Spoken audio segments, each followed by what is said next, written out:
That melt-in-your-mouth chocolate could soon melt your wallet. Cocoa bean prices have risen 27% in 6 months. And its byproduct, cocoa butter, that key ingredient that gives chocolate that melting texture, has nearly doubled in price.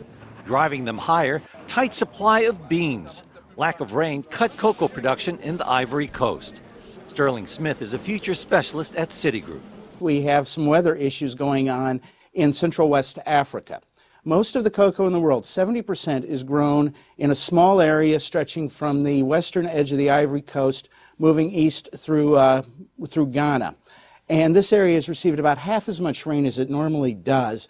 And this has in turn elevated cocoa futures. Add to that greater demand from consumers for chocolate as the economy recovers. Cocoa is a direct benefactor. That as people have a little bit more money in their pockets, they're much more willing to spend. The second thing is we're seeing a better demand for cocoa and chocolate items coming out of Southeast Asia and Asia as a whole. And this is in turn creating more demand for a product that has a limited growing area. Smith says that it usually takes 4 to 7 months of elevated cocoa butter prices before consumers have to pay more for chocolate. We've been in an elevated cocoa butter situation now for at least 4 or 5 months, so I would suspect as we start to move towards the Christmas period, and certainly by the time we get to Valentine's Day, we are going to be looking at chocolate prices being a little bit more elevated than what they were, year over year.